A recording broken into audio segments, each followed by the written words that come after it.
કુદરતે બધાની સગવડ કરેલી છે ખાવા પીવા માટે, પણ આપણને એક મનુષ્ય અવતાર એવો મળે છે કે હે માનવી, તું માનવ બની તું રે, અને માનવ બનીશ તો તું તારું કાર્ય કરી શકીશ. અને આવો મનુષ્ય અવતાર આપણને સારા વૃદ્ધાશ્રમમાં આવી તપેલી ભૂમિમાં આપણે જો ભક્તિનું માર્ગ કર્યો હોય. બીજા બધા તો આપણે જોઈએ છીએ ગાંધીનગરમાં કેટલું માણસ દોડતું હોય છે, જેમ પીડીઓ મકોડા દોડે છે. ભાઈ વાત સાચું નથી, પીડીઓ મકોડા જેવું ના દોડ કરી ગાડીઓ ઓન જાય, ટ્રાફિક ઓન થતું હોય, મનુષ્ય આપણે મનુષ્ય આવું જીવન ઉન્નત મારીને બીજી વસ્તુ આવું કોઈ શું નથી. ખાવું હોય તો ખાવામાં જે બધું વધારે કરાય, ફરવું હોય તો ગાડીનો શેર મારીએ ત્યારે ગાડી કરે. ઊંઘવા માટે એસીઓની પંખાની સગવડ, અત્યારે બેઠા છે માઇકોની સગવડ, ભજન કરવું હોય તો ભજનની સગવડ, તંબુરાની સગવડ, આ હાર્મોનિયમની સગવડ, બધી સગવડો છે. પણ મનુષ્યના ભક્તિના માર્ગમાં જો સારું કામ કરવું હોય તો ટાઈમ નથી. અત્યારે હોટલમાં કોઈ લગ્ન પત્રિકા ખાવાનો ટાઈમ થાય એટલે જેવા આપણે દોડી જતા રહીએ છીએ. અને ભક્તિનું નામ લેવામાં આવે એટલે કે મારા જોડે ટાઈમ નથી. અને આ તું ટાઈમ નથી તો તું કાયમ નથી. તારા જોડે બધા જોડે 24 કલાકનો ટાઈમ છે, કોના જોડે નહીં? મારી વાત કરું 24 કલાક કોના જોડે? ધીરુભાઈ અપાઈ હોય ભાઈ ટાઈમ અપાય દર્શન દાતા જતા રહ્યા, ભાઈ ના જોડે 24 કલાકનો ટાઈમ હતો. અને આપણા જોડે 24 કલાકનો ટાઈમ છે. તો એક 24 કલાક એક ઘડી આધી મેં પુનિયાદ तुलसी बात मुदन में अटय कोटि पर रात सियावर रामचंद्र की जय. ये कि घड़ी जो तुम मालिक को भजन ना करो वाले में हर सकता होए, आधी घड़ी करो जो ना मेरा हो तो 30 मिनट करो आधी में पुनियाद जो આવી સાક્ષીઓ તમને જો આવી રામ ભગવાન રામચંદ્ર ચારિત્ર માં જો આવી સાક્ષીઓ બોલતા હોય, અને જો આપણે માલિકનું નામ લેવા માટે પીર ના થતા હોય, મોટી દીકરીઓ લઈને બેઠા છે, પણ 5 મિનિટ જો માલિકનું સ્મરણ ના કરતા હોય, ડોક્ટર જેવો ડોક્ટર બન્યા હોય, અને જો જીવન સમર્પિત કરતા હોય, અંદર जो रोग लेतो तो ये रोग ने जो अपने नाम नहीं करता है तो मनुष्य जीवन नकामू से हमारी बात की याद रखो. कारण कि आप मनुष्य जीवन खेल भक्ति कर सकते हैं. कारण मनुष्य वगैर બીજી ઓડીમાં તો ખાલી ચોરાસી કલાકનો જે ભોગવેલો કર્મ રે એ ભોગવવા માટે જ છે. આ મનુષ્ય સારું છે, પણ મનુષ્યમાં કેટલા પ્રકારના મનુષ્ય તમે જોવો છો. એ કામ, ક્રોધિત, ઈર્ષા, અદેખાઈ, કેટલી ભગો ભાઈ હોય ને બેન, ભગો ભાઈ કોઈ પ્રોપર્ટીના શિક્ષામાં મારું તારું અને એવો ઝઘડા થઈ જાય તો લગ્ન સંદર્ભમાં 50 વર્ષ ઝઘડો થયેલો હોય ને તો એ ઉભા રહે કે ભાઈ તું મારું આવડે મને પાછો ઉભો થતો અને આજે જિંદગીના ઝઘડા મૂકી દેવા મારું તારું. આ તો માયાનું લાડુ છે. અને હવે તો આપણે વૃદ્ધાશ્રમમાં બેઠા છીએ, બરોબર? તો માયાનું છોડી છૂટી તો જીવ છે, પણ હજુ જો થોડું ઘણું રહી ગયું હોય તો પછી છોડી દઈ અને પ્રભુનું નામ લેતા શીખીએ. એટલે કહે કે જનની જને તો જાણ સમજે આ દાતા ભક્ત કા જોર નહીતર રહેજે મોંઘડી તારો મત ગુમાવી જરૂર. જનની હું કહું છું તું તારા છોકરાનો જન્મ આવી તો એને સારા સંસ્કાર આપજે. તો બીજી વાર મારે તારા જોડે રહેવું પડે.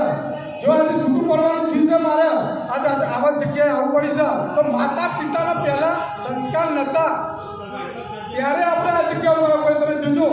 ઇસ્લામમાં જો મુસ્લિમો જો એક કોઈ જગ્યાએ વૃદ્ધાશ્રમ નથી, એનામાં મા બાપના સંસ્કાર છે અને આપણામાં મા બાપના સંસ્કાર નથી. નકર વૃદ્ધાશ્રમ નથી, આપણામાં વૃદ્ધાશ્રમ. એટલે આપણે વિચારવાનું જેવું તો જનની જને તો 3 જણ છે. આ દાતાર ભક્ત કા સોર. દાતાર જન્મ છે કોઈ જગ્યાએ સારી જગ્યાએ આલેવા માટે એને દાન આપજે.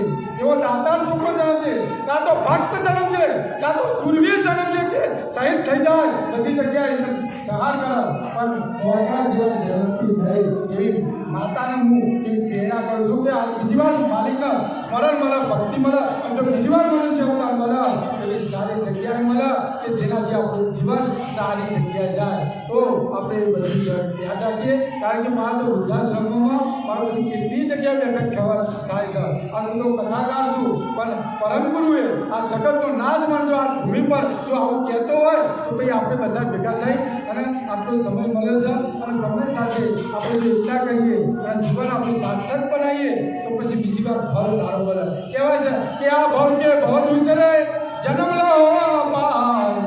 જબ વસ્તુ વિલોક છો તો એ વિકાર આ ભાવ મળે છે જો ભક્તિ કરો છો તો બીજી વાર ભાવ મળે માણસનો જો કોઈ કૂતરા બનાવવા માંગતો ને એક વાર પછી તો રોકા ખાવાના સિસ્ટમ દેખાડા આવશે એટલે આ ભાવ મળે છે તો આ ભાવમાં આપણે ભક્તિ કરીએ માલિકનું નામ લઈએ અને નામ લેતા સ્મરણ થાય એટલે આવા ભક્તિ પેપર હવે કેટલા મંડળો આવતા છે કેટલા મંડળો આવતા હોય પણ આપણે આ બધા બેઠા છીએ અને પાછળથી જીવ સંસ્થાનો પણ હવે તો બેઠા છીએ એમાં આપણે બધા ભેગા થઈ બેહીએ ભજન આવતા કહીએ હું જોતો તો વળતી બાજુ કપડાં મૂકવા એટલે કલાકનો ટાઈમ મળે છે ભગવાનનું નામ લેવા માટે આ વગેરે આવી છે બધા આપણે ભેગા થઈ આ માલિકનું નામ લઈએ કારણ કે અમુક શું आता मनुष्य जीवन जैसे लोग कोई मालिक का नाम लेवा માટે ઉભી રહી કારણ કે રાતે મોબાઈલ જોઈ અને 12 વાગે સુધી એ ઉભા વાગે બીજા મોબાઈલ પર વાત કરે આપણે હવાનો ફોન કાય છે પ્રભુનું નામ લેવાનું ત્યાંથી પણ એ ચોઈ ઉઠવાનું 12 વાગે સુધી મોબાઈલ માં જ રહેવાનું હા અને પછી કે ભાઈ હવાનો 6 વાગે વહેલું ઉઠું કેવું કે કારણ કે 12 વાગે ઉઠાય છે કમસે કમ 8 કલાકની ઊંઘ થાય એટલે 8 વાગે ઉઠે હવે 8 વાગે તો રાક્ષસો ઉઠે અને નાય પછી કે પાંચ ટાઈમ નહીં એટલે ટાઈમ થી તારે જાત ખોળે છે 12 વાગે ઉઠ્યો કે તું તારો ટાઈમ તું તો યાદ કર અને આપણે ચાર વેદોમાં રામશાસ્ત્ર ચાહેલાનો ગણો ગમે તે જગ્યાએ ગણો કે મનુષ્ય જો હોય તો 9 થી 10 ના ગાળામાં ઊભી રહેવું જોઈએ અને 9 થી 10 ના ગાળામાં ઊભી જાય અને જો 4 થી 5 ના ગાળામાં ઉઠે તો માનવી કહેવાય એ માણસ કહેવાય પેલો રાક્ષસ કહેવાય પેલો 6 વાગે ને 7 વાગે પછી ઉઠે ને એ રાક્ષસ કહેવાય એ મનુષ્ય ઉડીનો ના કહેવાય ખાલી દેખાય એવો ઘાટ ત્યાં માણસ છે પણ એ 6 વાગ્યા પછી ઉઠે